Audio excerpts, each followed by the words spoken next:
Good evening, ladies and gentlemen. You're very welcome to tonight's performance. I'm Fergus Shield, Artistic Director of Wide Open Opera. Just at the last minute in true operatic style, we've had a little hitch. And it's going to take us a few minutes to resolve it. One of the orchestral instruments has caused a problem, and we're having another of the, I won't say which instrument, shipped into us in just a couple of minutes. So I'll just ask for your patience for a moment before we begin. And I thought that in the best sort of in the best spirit of live entertainment, I thought I'd entertain you in the meantime until the new instrument arrives. Tonight's a fantastic night. I wasn't envisaging, I haven't got a speech prepared because I wasn't envisaging saying anything. My friends here in the orchestra are kind of sitting on stage wondering what's happening, and the friends who are about to sing to you are in the wings wondering what's happening. This just all arose in the last couple of minutes. But we should be ready to go in a few minutes, so if I just ask everybody's patience for that. And I thought I'd take the opportunity of telling you a little bit about this opera and how it came about. And of course, you know, to be here on the world premiere of a new opera is a very exciting moment. It doesn't happen often in Ireland. A lot of our, composers haven't had operas of this scale certainly performed many times. So it's a really quite a historic moment, I think, in the birth of this opera. And I'm very grateful to you for coming, because when you're coming to something you don't know what you're going to get. It's a leap of faith for the audience. It's also a leap of faith when the orchestra sign up to do some project like this, and all the various people who've helped fund it, like the Arts Council, and supported like RT and Lyric FM and the National Concert Hall. So I thought it would be a good opportunity for you to meet the composer of tonight's opera, Raymond Deane. I've plucked him out of the audience to have a word for you. So Raymond, would you like to come out and say hello?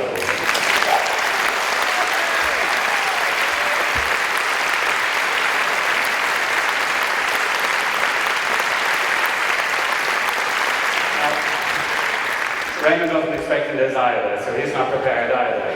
Well, no, actually, I did the thing to the oboe just so I could get. You weren't meant to say it was an oboe. I was trying to keep that secret. So Raymond, it's a colossal task to write an opera like this, and one I know has been occupying you for a number of years. Do you want to talk us through how it all came about? Well, it started in 2006, around about this time, 2006, which is, 7 years ago. When Edna Tinney, who was the opera producer in Lyric FM, got on to me about, she actually sent me an email and said, do you know anything about the relationship between Alma Mahler and Oskar Kokoschka? And I replied, well, the only thing I know is the story about the dog. And she emailed me back and said, exactly. So she had had this suggestion from Wally Buick, who was here this evening, of an opera based on this strange story of the relationship between the two, the aftermath of the relationship, and that it would be based on these 6 fans, extraordinary fans that Kokoschka painted for Alma. So I was delighted because, as I say in the program, the particular period during which that is set is one that somehow or other I feel very congenial to me. Well, some people may think that I'm kind of taking the mickey out of it, but I always take the mickey out of things that are congenial to me. It's a personality trait. So yeah, I was delighted. I started taking the mickey out of me, and well, you're about to conduct my opera afterwards. So, obviously, I thought you were going to go on there, but I don't you wrote the scene 3 first, because that's the one that was really at the centre of the opera. And then subsequently, over the course of the last number of years, we finished the opera, in conjunction, of course, we should say, with Gavin Kostick, who wrote the text, who's here also. I can't see him just now, but he's lurking somewhere here. And where is he? There we are. There's Gavin there. And here. Very good.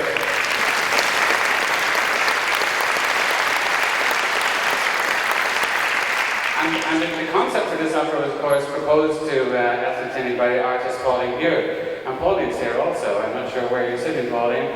There he is there.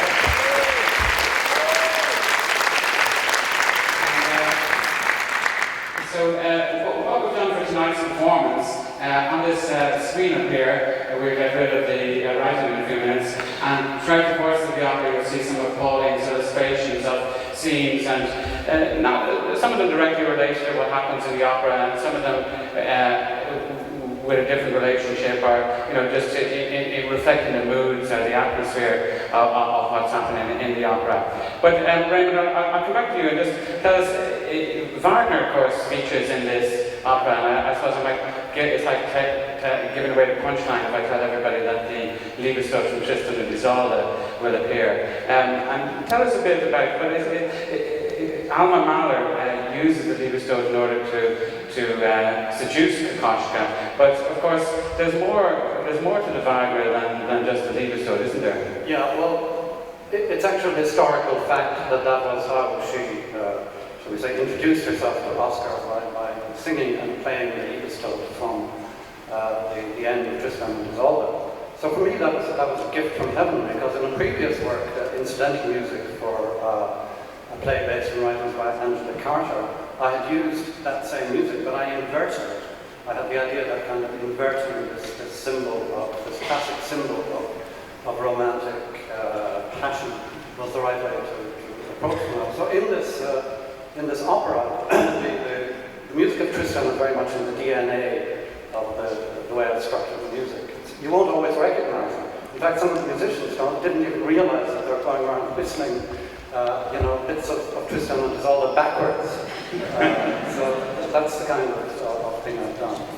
And there's a couple of other composers in there, as well as yourself, naturally. Well, mostly me. Mostly you. What do you think about the character? Do you want to tell us all a bit? I'm sure lots of people know about Alma Mahler, but just for those who mightn't have read so much about her, tell us a little bit about her character. Well, she was obviously an extraordinary person. I mean, she met Mahler when I think she was about 19, and swept him off his feet, as she had swept already so many people like Zemlinsky, another very great composer of the period. And Mahler married her. She was also a composer, and a very fine composer. She's written some very beautiful songs. But Mahler forbade her to compose. He said there can only be one artist in this household, and that was him. And towards the very end of his life, he deeply regretted that. So they married. They had a rather tempestuous marriage. Mahler died in 1911. He was barely 50, I think. And then she proceeded to, I think her affair with Oskar was the first one she had afterwards. The first time she had been with a much younger man. And afterwards she abandoned Oskar for Walter Gropius, the architect, as you see, comes into the libretto. And then she ended up marrying Franz Werfel, who wrote the song of Bernadette later on in his life. So she kind of got around. She was obviously a very powerful personality, and wrote extraordinary diaries which are well worth reading. Great. Well, I think we're ready to go on now. And thanks very much, Raymond, for coming out.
this is not a sinister thing, but the custom of the time. Has not a husband, great Mahler, released the last note on the piano, vibrating in eternal time?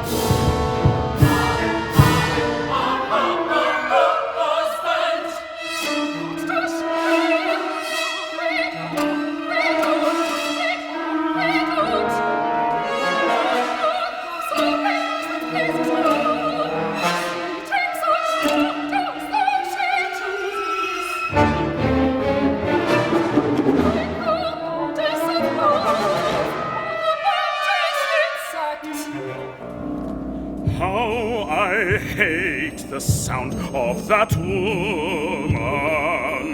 How loathsome and gross she is.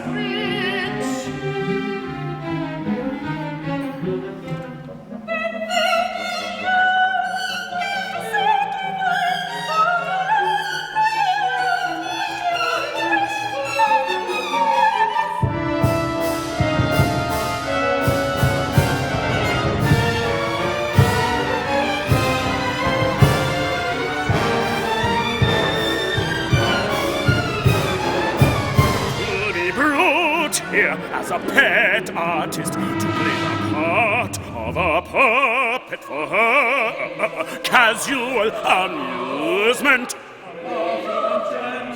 I should leave. How kind you all are to shore up my unbalancing grief with your strong and reliable words of kind counsel.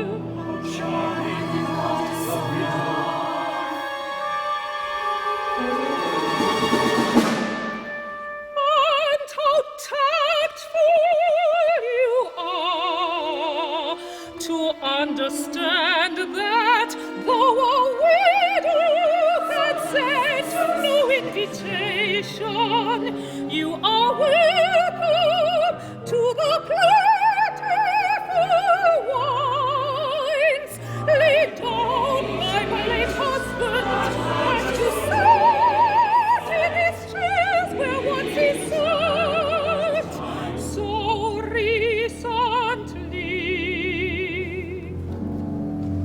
You are welcome, gentlemen and ladies.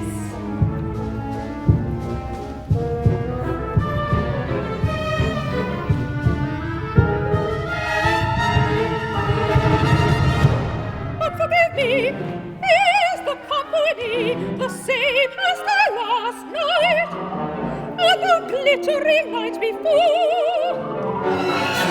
The death of my husband is like a magnetic ball the size of the rolling earth. And I am a fan of metal. And when I feel no fresh distraction, I find myself stuck fast to it and cannot escape its gloomy immensity. Distraction. Untactfully, she describes the sweaty, springy carnival act. Alma, that painter whose work you admired and to slay, lifted you from your gloomy cell. Oskar Kokoschka is here. I see no artist. Why, in front of you, how can you not see him? Are you disappointed? Yes, Do I not look fit to play the part of I artist? look strong, so handsome, and yet sinister, so sinister, and yet handsome. have you come to draw me? I have been requested to draw you. You will sketch then at some distance. Your face, I will need to see your face. In morning. Then it would be objectless picture. You are wasting my time.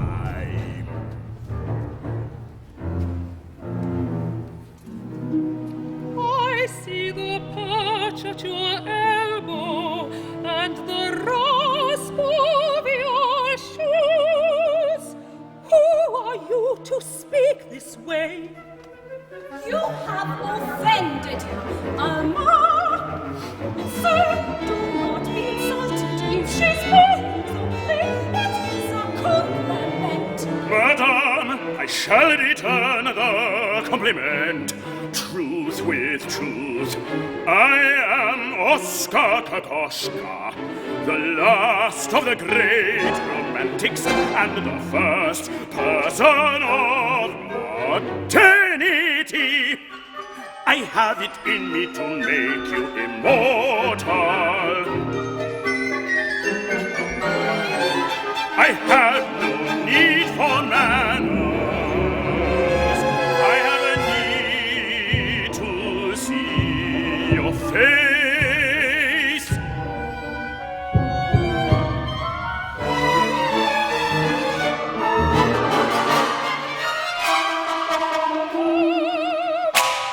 Come away from this hollow crowd. Reveal yourself, madame. How you stare, sir, like an eagle, tendons trembling before the flicked swoon.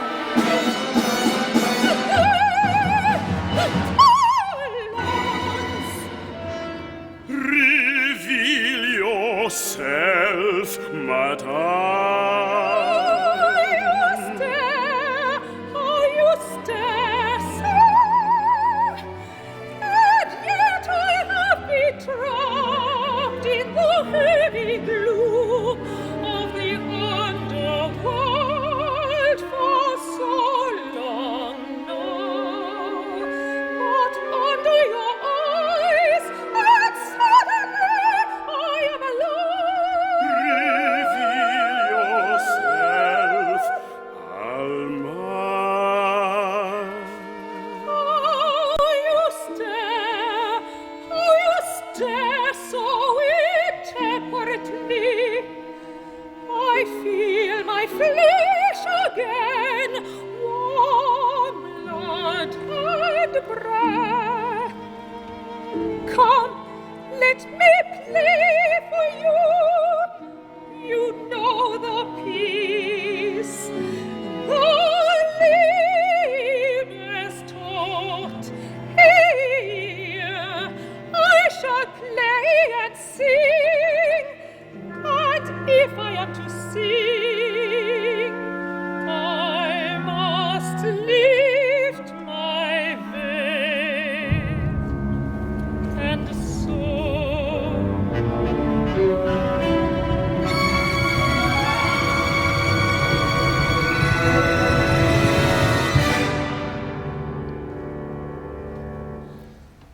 mildly, gently, how he's smiling. See his eyes, he sweetly opens. See my friends, see not ever brighter. See how he's shining. Starlight girt a holy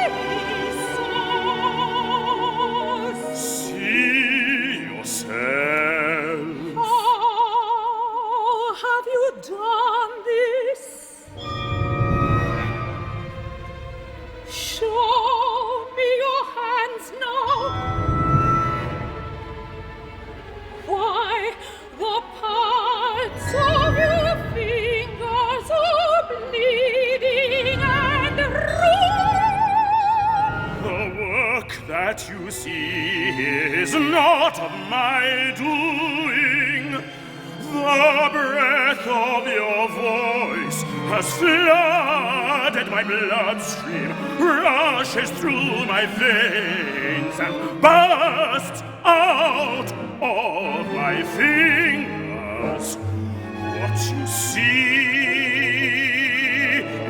is living music in charcoal.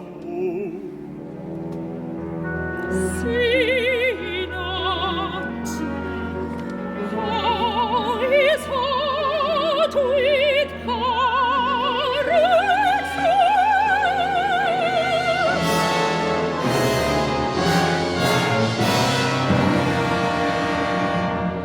you will have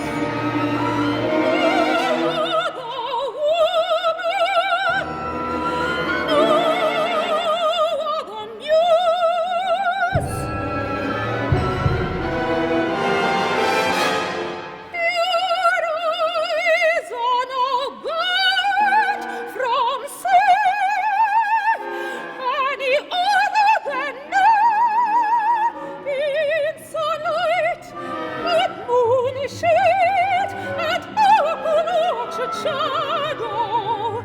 You will paint nothing other than what I shall choose. You have no need to ask what is already given. So love me, Alma, and let me taste sweetly the pulp of your body, the pulp of your flesh, your tautness of skin. Father, beside me, your living distractions. If you love me, then no work can be.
What are you thinking about?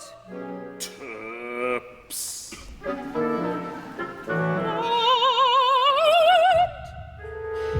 The qualities of linseed oil and egg white and badger hair.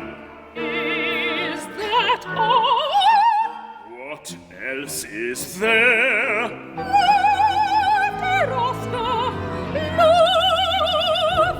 I do not think about love any more than a salmon thinks about the stream, or a swallow thinks about the current elements of the air. And when I am not there, what do you think about then?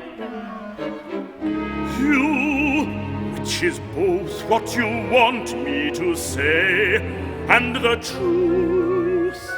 I would like it, I think, if there was something more.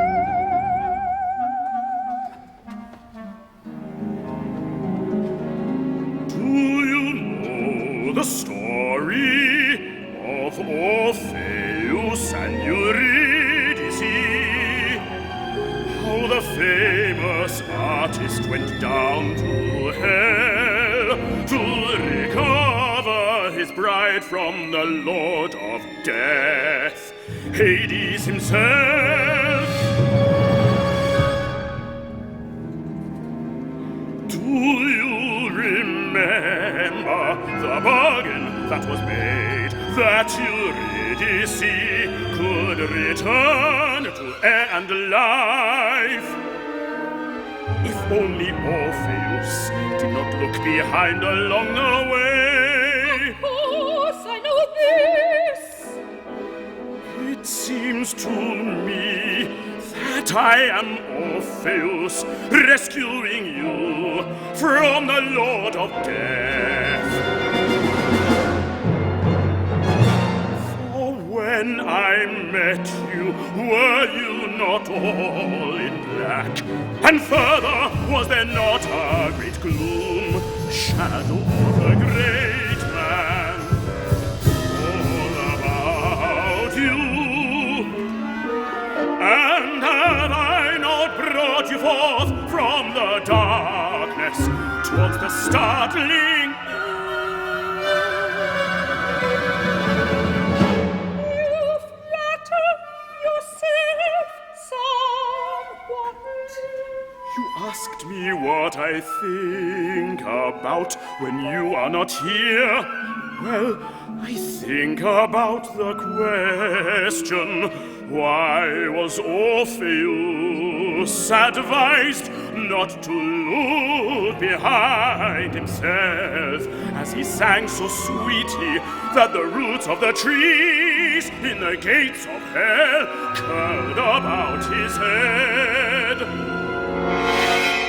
And I think that Eurydice was never really there, that she never truly made one step away from her dread lord, and that is why he should not have looked.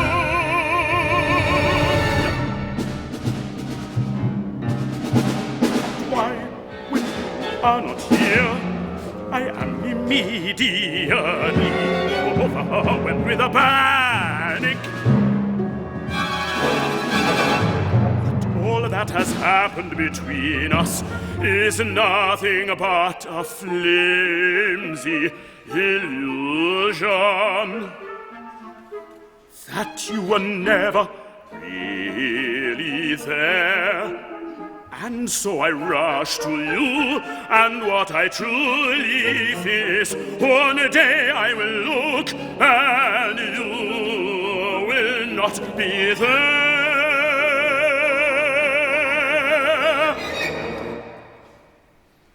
But here I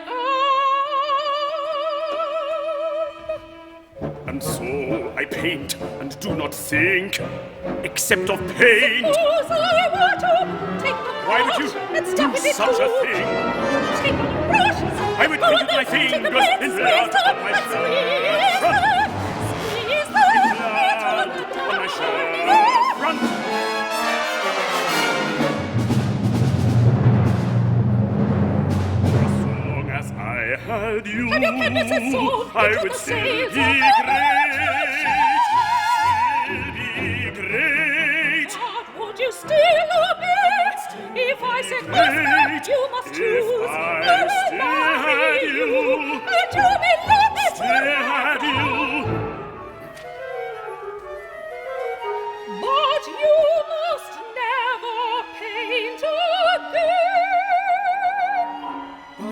then you won't marry me, for I shall not be me.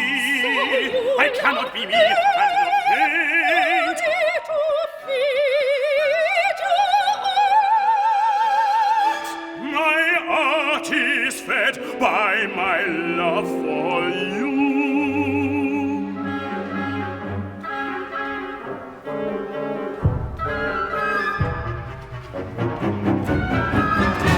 And the war?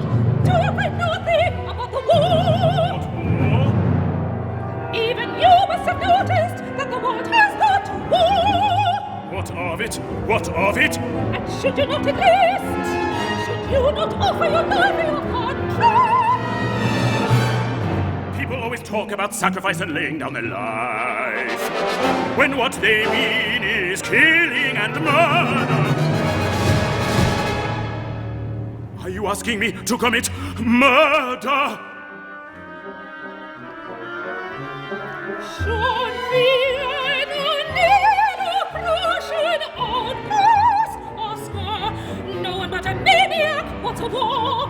War is what we have, and everyone should do all they can do to win it. And what on earth's use would I be to the army? All I needed, would you like to see me turned out of my house, made mistress to some Russian man?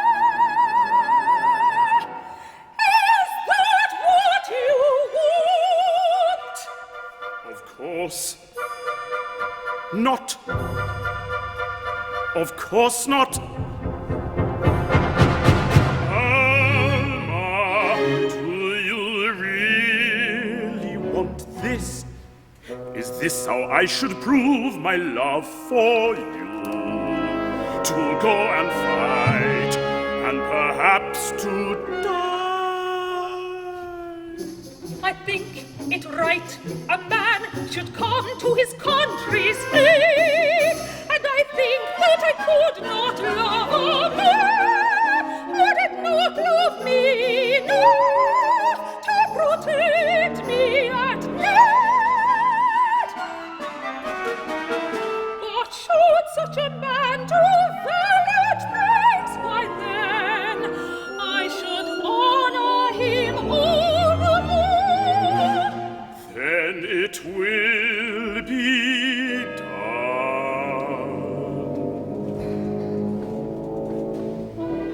Spare me the love of great men. To be a muse is so tiring, their talent so requiring. I'm fed up with the love of great men. Spare me the needs of great men. If they end up being moody, they're possessive and broody. I've had enough of the needs of great men. Spare me the pride of great men. They're either monstrously vain or racked with deep pain. I'm all done with the pride of great men.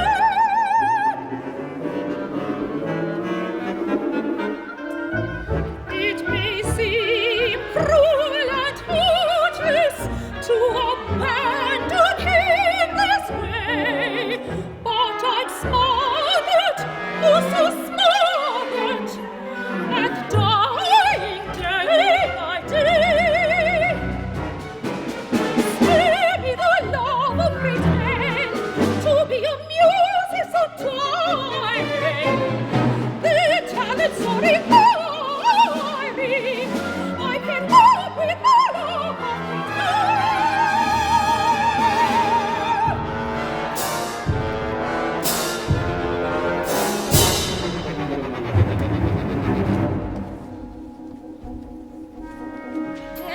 You're ready, sir?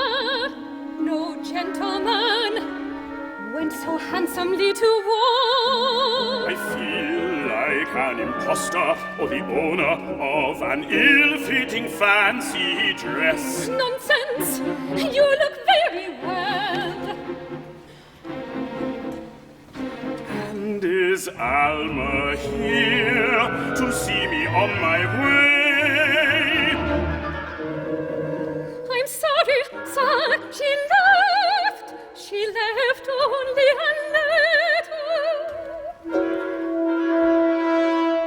Only a letter. Only a letter. With a man's asserted perfume. And yet she promised she would love me the more.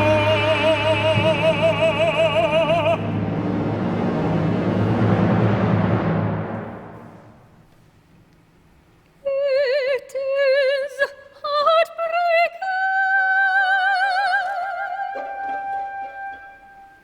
that a man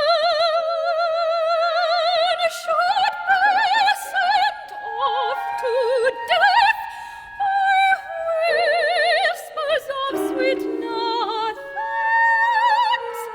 whispers of sweet nothings and lies, nothings and lies at her side.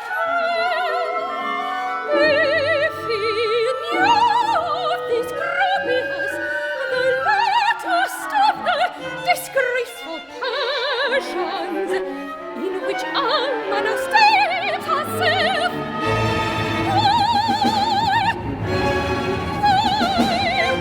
why?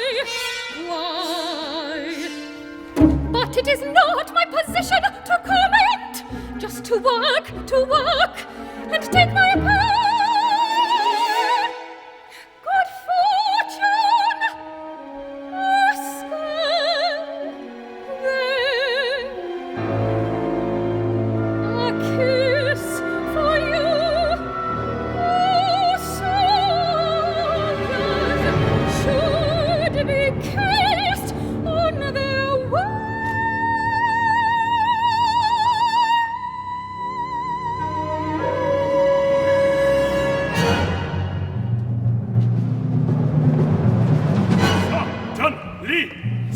Suddenly, a group of us on horseback. Dragoons! An autumn day. Hard to believe that this is the middle of a war. It seems to all go like a ride with gentlemen friends in a spring forest.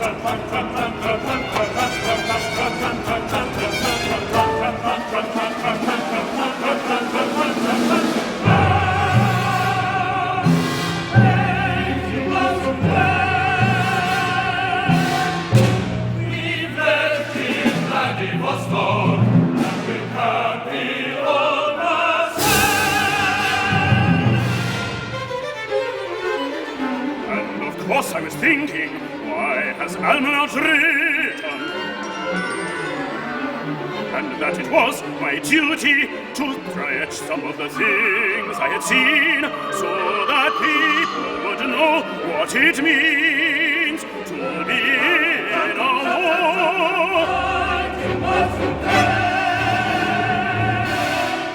We left here and it was war, and we sleep in a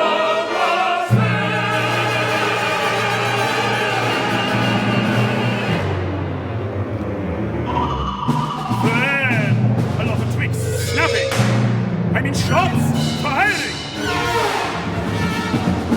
And I thought, there has been a mistake. Our troops have not recognized my column.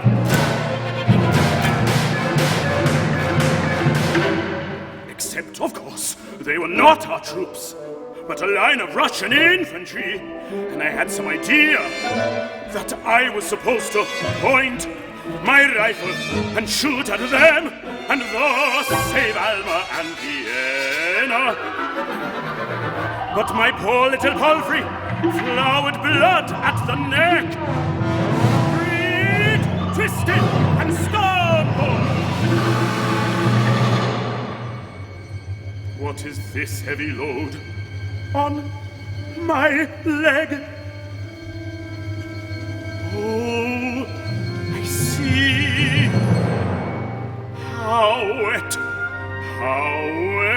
and clammy. How wet and clammy everything is.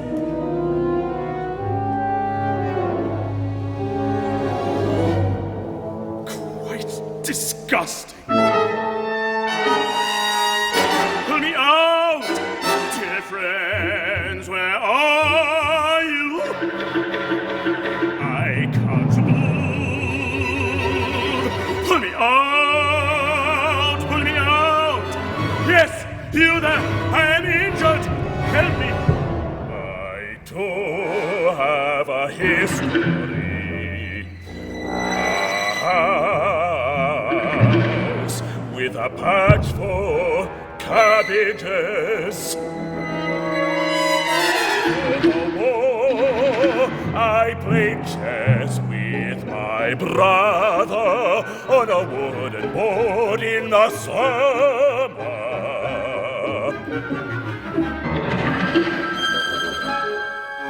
Now I carry this set in a red handkerchief I marked up as a board. And when I play in the evenings in this strange country, I think about going home. When I was a boy, my mother loved to hear me sing, and I went to make me swear to come back safe. What's this heap of lies? An Austrian dragon? Hold still, my friend, for I do not wish to injure myself when I pin you to the ground. Pull me out, my friend. Hold still, can't you? Pull me out. Stop wriggling. Just save me.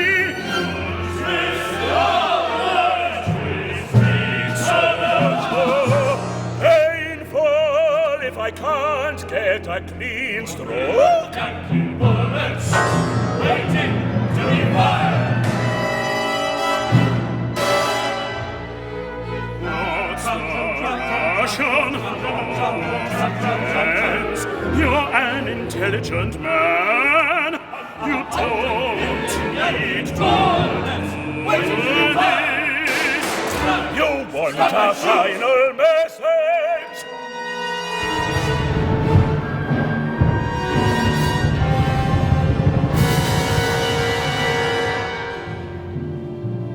That's it. Just leave me. Go on without killing.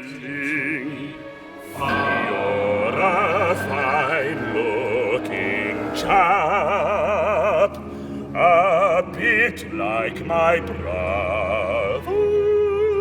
That's it. So we're friends now. Well, I'm glad you've stopped twisting and tangling. It makes this much cleaner.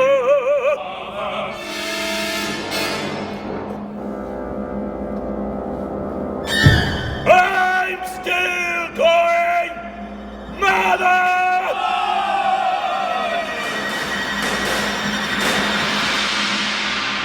He's killed me!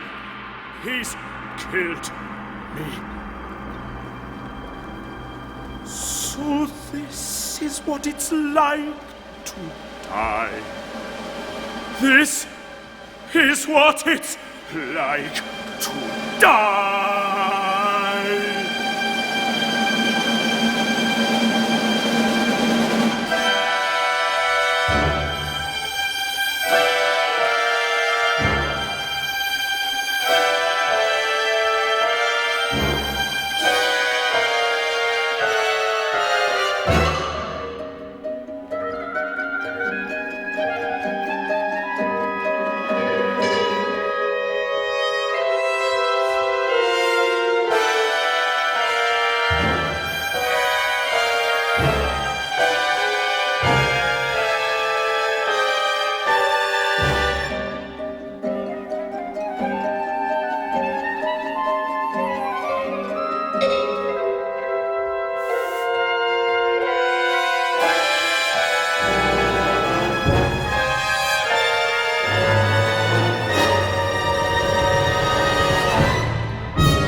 I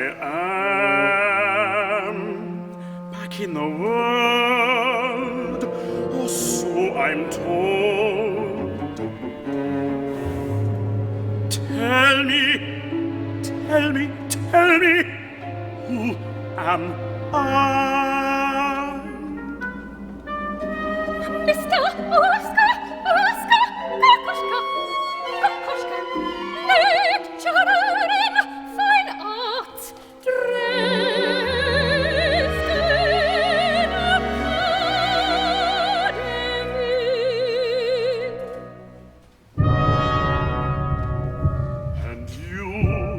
And you?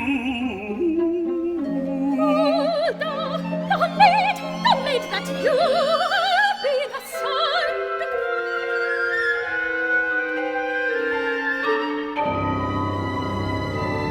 I see you are made of lively flesh, finely structured about an elegant skeleton.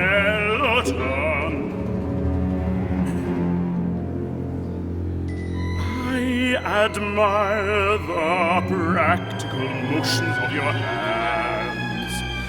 Is it possible you have thoughts and a heart, and that you exist in some way?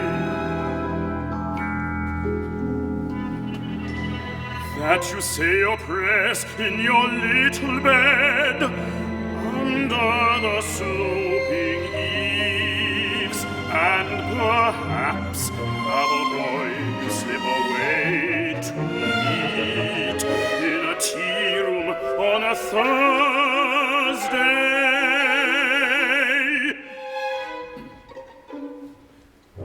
That you are a person, how painful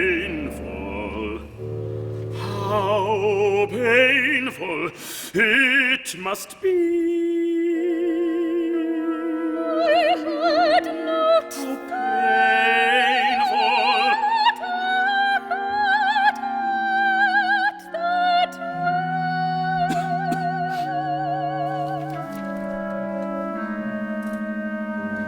I would like a thought from you. I am sick of my own. If you are a real thing, shape the soft air and let the echoing void of my heart receive something from the world.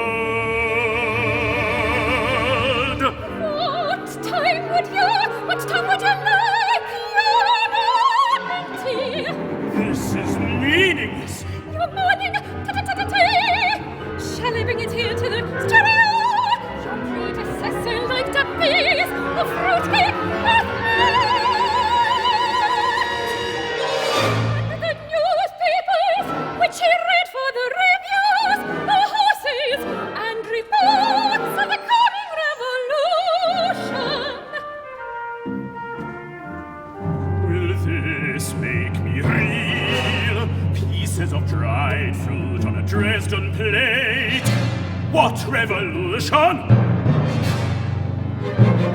I thought it was a war.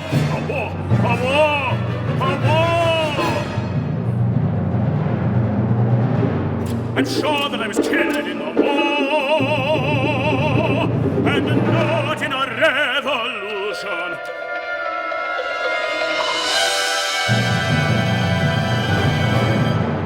I would have noticed, or perhaps being pinned to the earth by a knife is much the same in either case.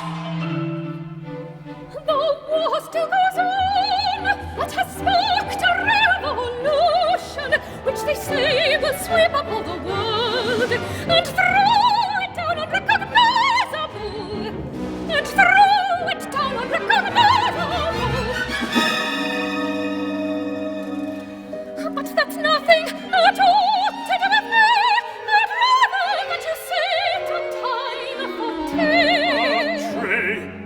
butter dish, a spoon, silver touching china. Rightly, these are suitable for suicide. And perhaps will be only made meaningful by a shower of brains. So, I have met a great many artists, and I find this kind of talk distasteful. When you artists are not being vulgar, you are impossible to understand. I have heard the story of your terrible wounds, and I thought it must be for you, but no more talk of killing yourself. Sorry. I find it unpleasant. Here, look, your papers, pencils, brushes, all the things you need have been laid out for you with quality. Perhaps if you would help me to know what I am supposed to do here. Paint, paint, who draw, then paint. That's what my bravest master used to do. I've seen his work. He was a fraud. I would not know A fraud. as precisely to the truth. Begin a date, tiffin and time. You will set your watch by him. Fraud. And he calls himself an artist. The imposter. Imposter. Imposter. Imposter. Oskar the imposter. Oskar the imposter. Oskar the imposter.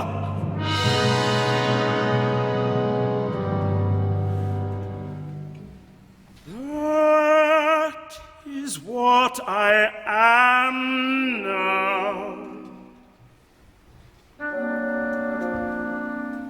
My dear Hulda, you are quite right to say that artists can be sometimes vexing. So let's be clear and plain, and perhaps you can help. Do you know that feeling when you wake up in the morning and for a moment have forgotten everything? You don't know who, what, where you are. A blank.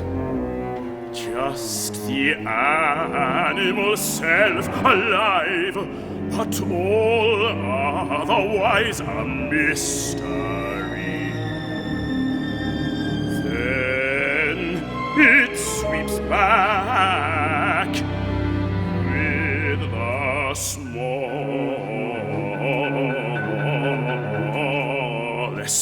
pop. Yes, you say, I'm Hulda. Today I must clean up the grates. Last night I had a glass of wine left over in the bottle. And your flesh is filled out with your life once more. Do you recognize this moment? Yes, that has happened to me. I did not like it. That moment is all my life to me. I have woken to the body of being me. But I do not know what that means, what that means. I hear the word artist.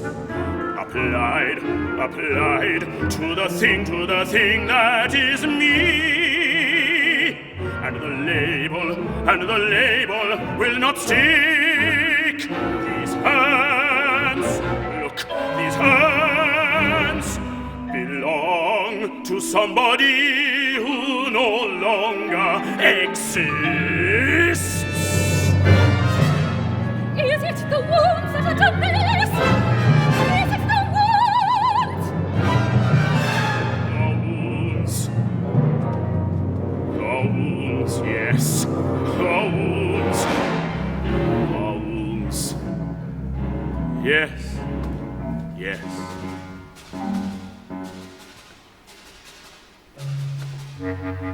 I remember something about that me. Look, do you think this is good?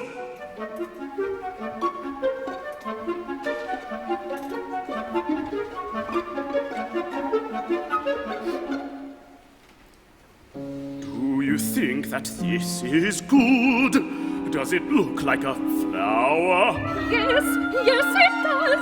Very nice. Better than my previous master. This disgusts me. It's the product of a machine. A camera could do a better job. This I know. An artist cannot be an artist without love. I do not desire to make the likeness of a thing. What I do is pull out through the nerves the inner truth of my being through the thing.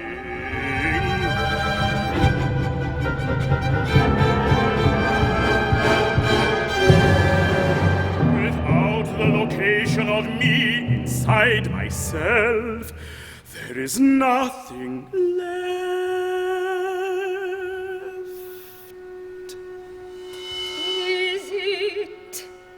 Is it the wounds? No, it is not the wounds. It is the tearing away of love. And by love I do not mean the general love of humanity. Neither do I mean the love of a man for a woman. What I mean is Alma. Always Alma. Only Alma. Alma.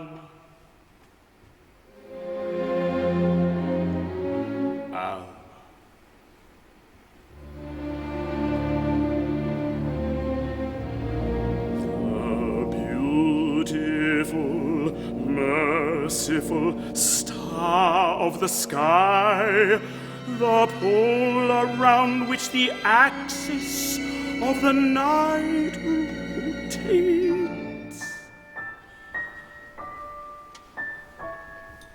Blanked and void, that love. Look at this, see, Hulda. This looks like a human. That is its purpose. Yes, I see. But it is not a human. No matter if we dressed it, if we engaged it in conversation and gave it a voice and set a piece of fruitcake for it, it would still be a mannequin, a thing. And is this how you feel? It was how I felt when you began to talk. But thanks to you, if I cannot yet feel me in me, I can at least feel what I am missing, that which might bring me to life. I need Alma.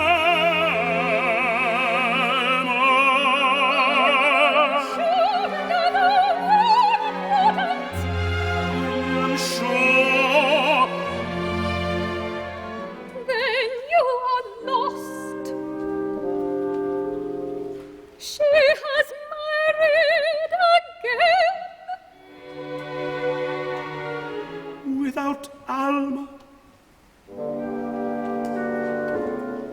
I am lost.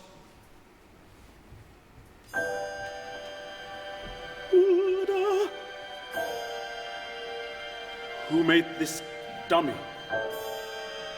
A lady in Berlin. She makes all the dolls for the Academy. Wooden dolls only? Oh no, she supplies the fashion houses and the theatres. She makes puppets and dummies and dolls. Ah, there. My mistake was to underestimate love. I shall write. I have pencil and paper. My dear, divine maker of human forms, look, Hulda. Words. You can read them. These are more real than easy sketches your former master made. My dear, divine maker of human forms, I wish you to make me a doll, such a doll, such a doll, as I shall describe. And this doll, and this doll, and this doll shall be alive.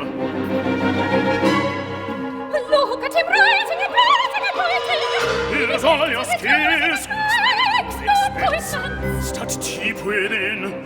Make me a doll, make me a doll, make me a doll, make me a doll as I describe it. And the doll, by the maker, shall be alive. Hulda, I'll need jazz vines, everything that coat, hats, and Julian fanciest fans. I'll give you the addresses and her sizes from her neck down to her feet. Everything correct. We'll need nightgowns and evening wear and something for riding. She had a robe for dishabille. A ring on his finger. I know where to get it. And perfume was made for her. The shop I remember. Oh, Hulda, prepare to meet Alma.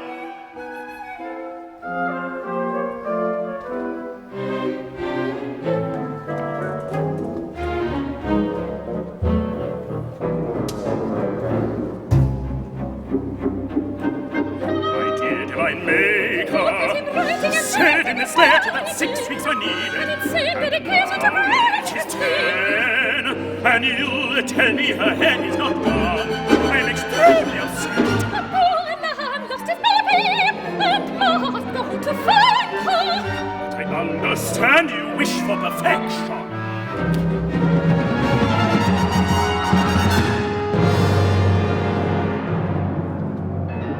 I would have thought that hair was easy to come by these days. But of course, it's the hair of male conscripts. And you need something much finer. And I must repeat that the nipples should be unusually soft and of a brownness at the center, slipping to a soft pink, and then the flesh, such that the boundary between Oreo and the breast, like a marsh slipping under the sea. My dear divine doll maker, I've waited my fire. I know that fur is hard. I love from the heart to the floor. Life but with war and rebellion are not as you like. The abuse and the abuse. And I support the destruction of humanity. But I insist that the doll arrives. An evening is set, the people invited. She must be here. She must be here. But perhaps you are right. To make perfect takes time. And please Please remember that movement is key. It's an A wrist is stiff or flop. You must tear apart. Articulate so that I can hold my Alma once again. And still he keeps writing and writing and writing. An insane dedication to creating this thing. Tell me. A piece of mourning, and the strange thing is, Send I me this understand doll. very well.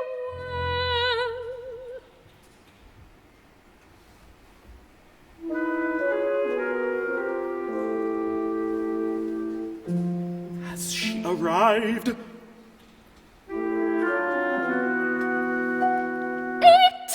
has arrived. Do we have tea?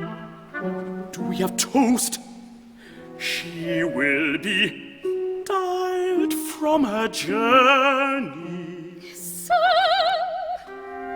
the doll has arrived. Alma, my Alma has arrived. Hulda, do we have everything? Yes, sir. We do. Open the box. Wait. Are her fans laid out? Yes, sir. Be ready to see what love can perform.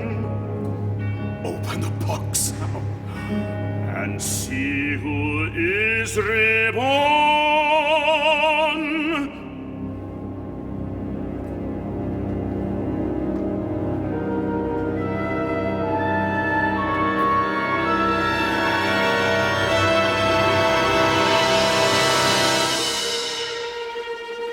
What is this evil thing?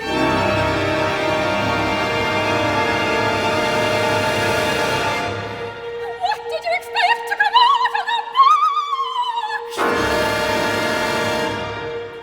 I expected her, but it is not her.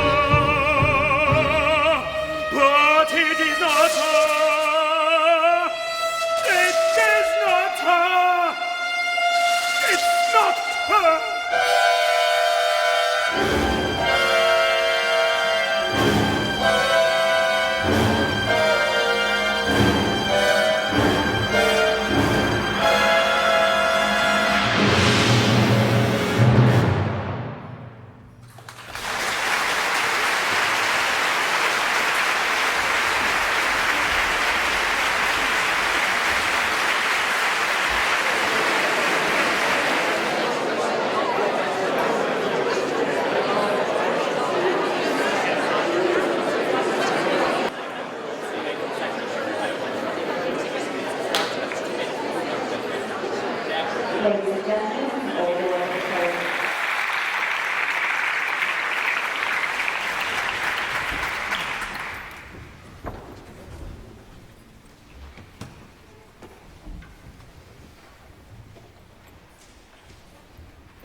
ardent silence, saying nothing, hearing nothing.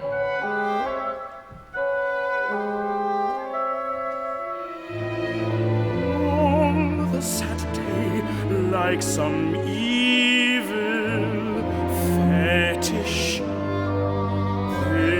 this ugly creature has silently cast its spell.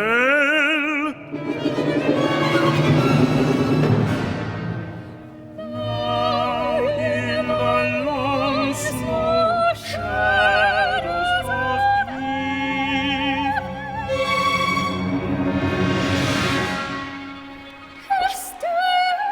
it stirs, it stirs. What is it thinking in the long slow shadows of evening?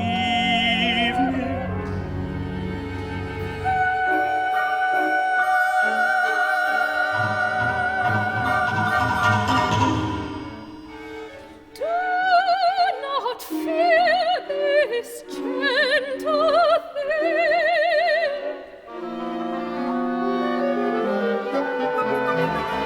See, it's just a doll, just a doll.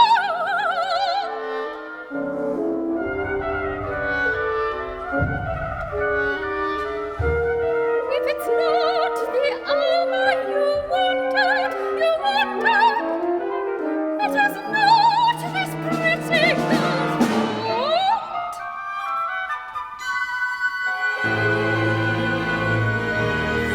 See how in the shadows of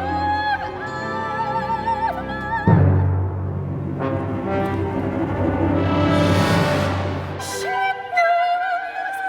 moves, she comes into being in the long dark shadows of evening. For a moment there, I thought I caught a tiny glimpse of something living, quivering.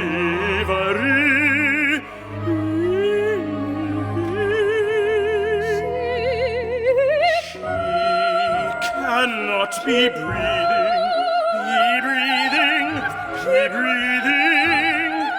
in the long slow shadows of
the sky. Newborn creature, I never thought that this ugly, sad, lifeless doll could be so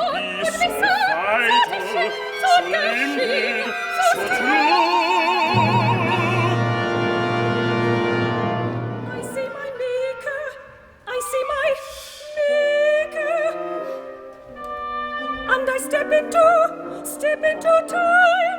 Like a new what a strange in thing the sky, so vital, lips fit so limpid, ahead.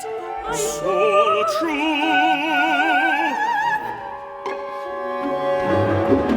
I see things for which I do not have the names.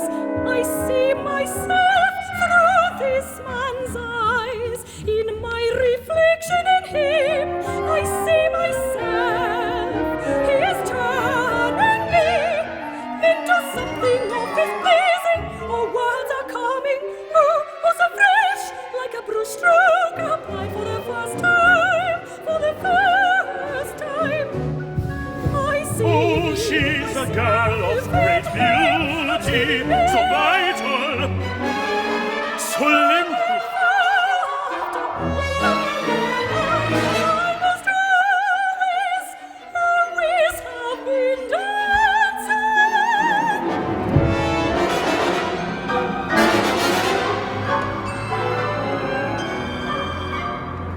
My maker making me in and out of time, over and over and over. Oh, the sweetness becoming in movement before my only true maker. Oh, he makes me with every gentle stroke. First is nearly done, I am myself again.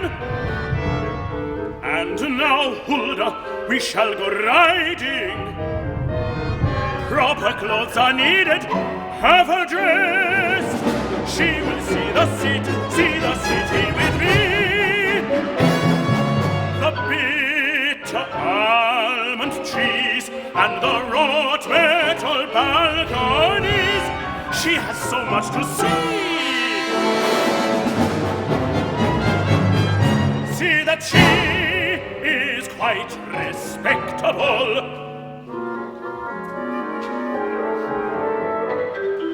Master, it is a pleasure to see you paint, but you cannot go riding without door. It would be a scandal.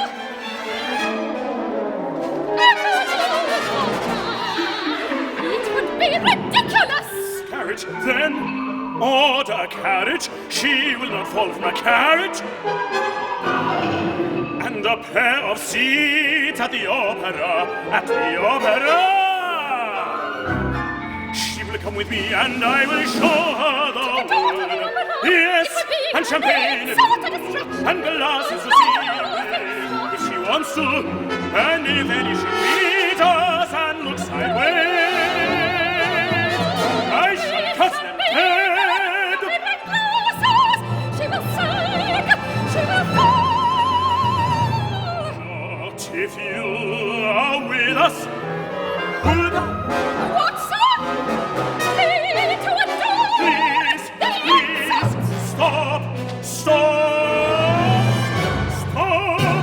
stop calling out at all. Can't you see this is Alma? Alma, yet again, you must call her.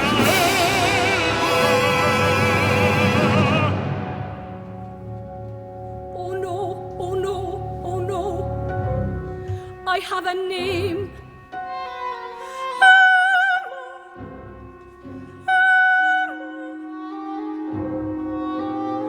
And at once I see shadows. I'm not sure that I wish to be alone.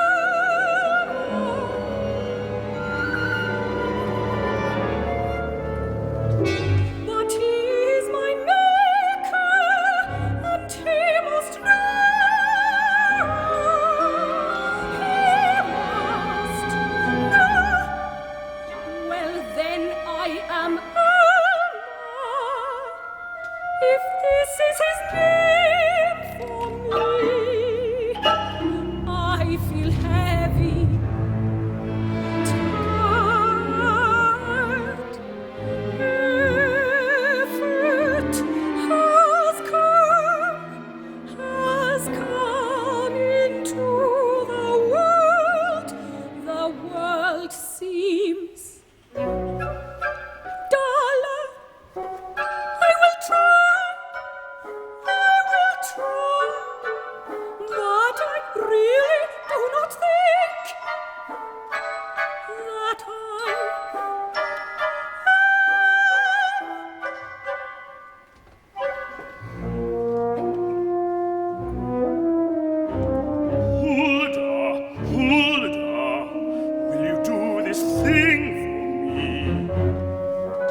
I almost feel myself that you, but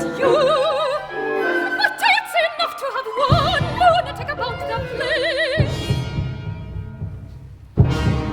But there have been times when out of the corner of my eye, when silvered by the moon, I have seen a glistening in your eyes.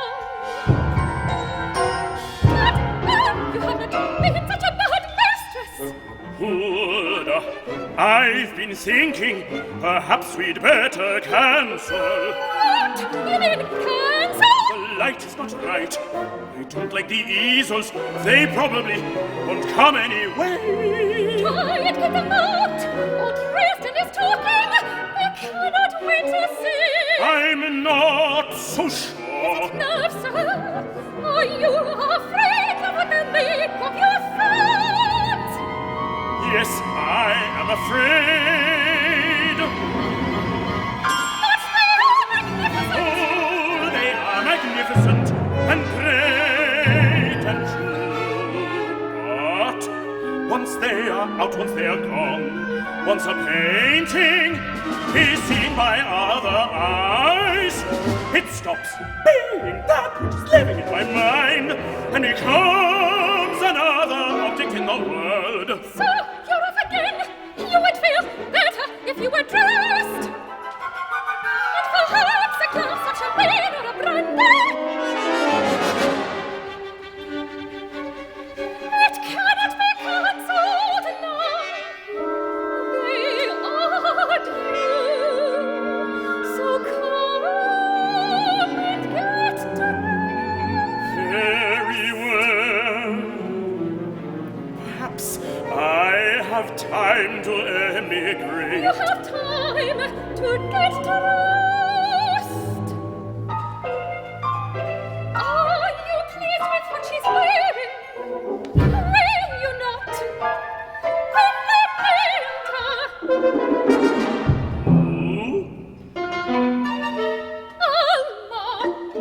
Oh, well, very nice, I suppose. Does it matter now?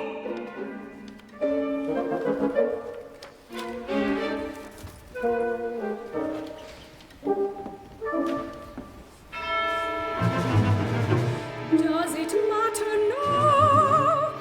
6 times he has looked at me like a lighthouse, turning its beam on the storm-tossed ship, and 6 times I have felt the world made sense, and 6 times have I strained to find the safety of his hand.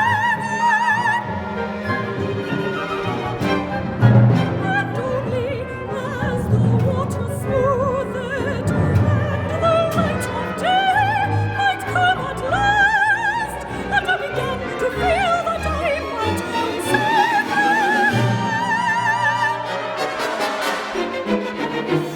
all is dark, fretful, chaotic once more, and I am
Welcome one, welcome all. It is done. Done. Done. Done. Done. Done.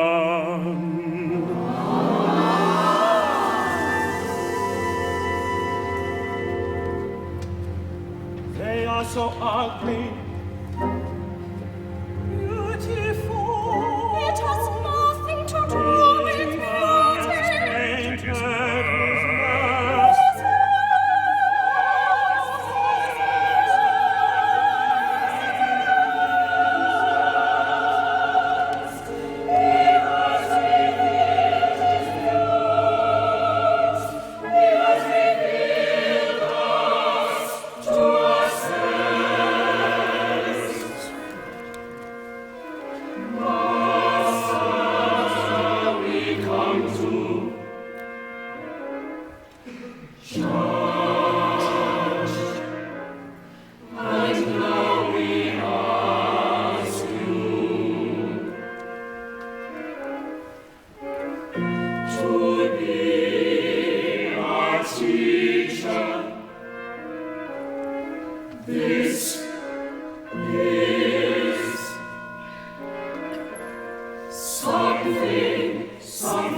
Do you mean? Is that the two of you? No, I painted these. And that something magical happened between you two, and you both disappears. Still, you understand nothing. This ugly fetish was transformed by love. She was a tool, a fool, as much as a brush. Necessary for a time, but not the source. Do you mean Alma is the source? Why, certainly, his works I think I shall die loving Alma. It is true, but with her back. No, it is over. I am myself again.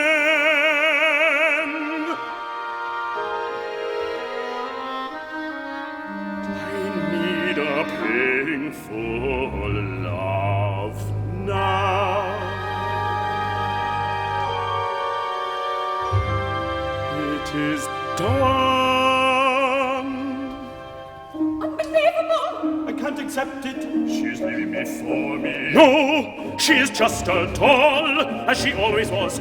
That part of my life is here upon the fan.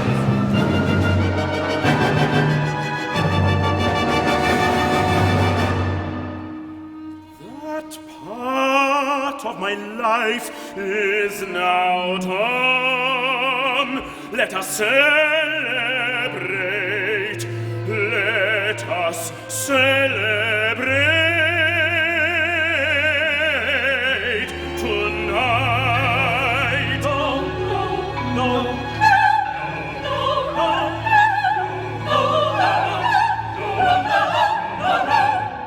She is alive! He is alive! No, she is a doll. A kiss from her. Kiss! She is a doll. I shall prove it. I shall prove it.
Just a man again. But so cruel, and yet you don't seem cruel. Just a man, Hulda, just a man again. And are you dead now? You are soiled. I am myself again. Just a man. A bath for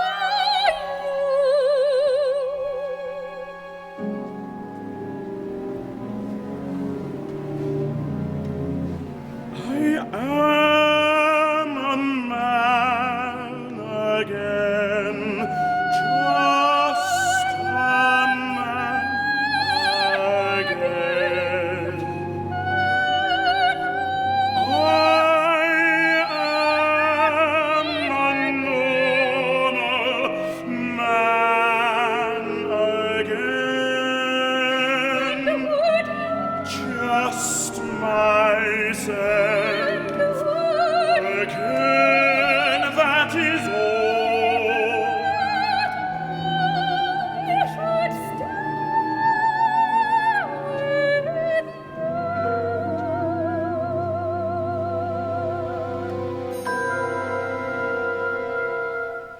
with Hulda, I would.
They say he is a very famous artist. His paintings cost a great deal.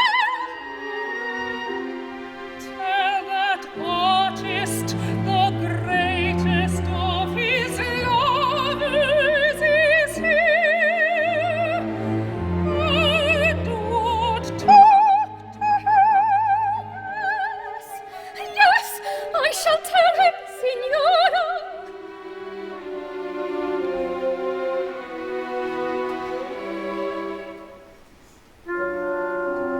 He must be 50,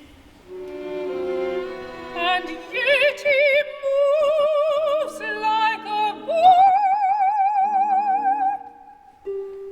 He has not lost his youth yet.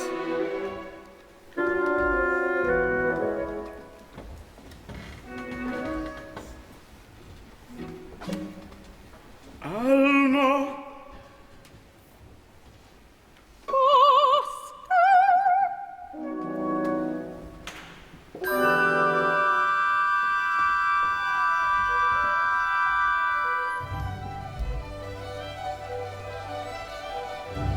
it must have been 20 years. It must have been 20 years. 20 years since you sang Isolde, and I dreamed, In spite of and in spite of all, that time with you,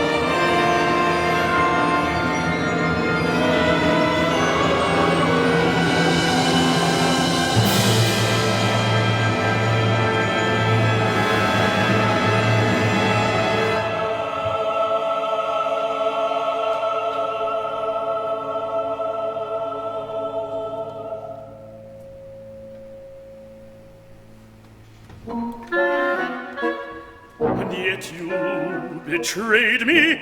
You drove me mad. It was worse than being stabbed. There has not been a day in 20 years when I had not thought of you, when you have not been the impulse in my nerves, the voice in my brain, the warmth of my life. Drove me mad. My life with you are never mad.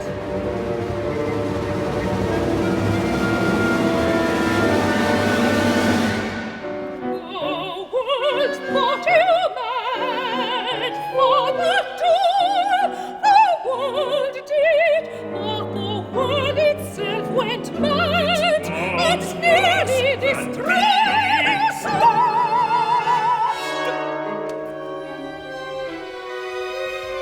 And now, grey, trivial and banal, the world has become small. All this time you have thought of me. All this time you have thought of me.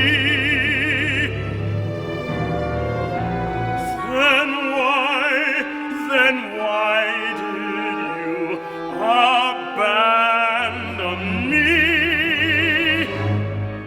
Because your love was too much, was too powerful.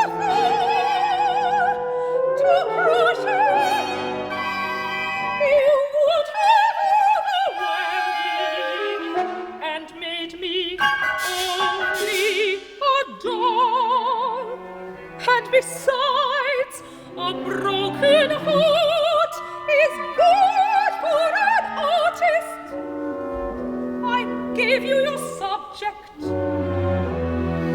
Do not take credit for that. I painted before and after you. That was always me. The world may be grey and trivial and small, but we will always burn with splendid passion. The rage will always burn.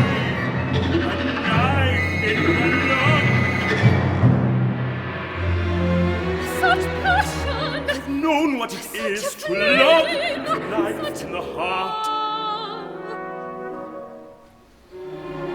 Life must burn on, must burn on. Let it pass now. Let it pass. Must burn on, must burn.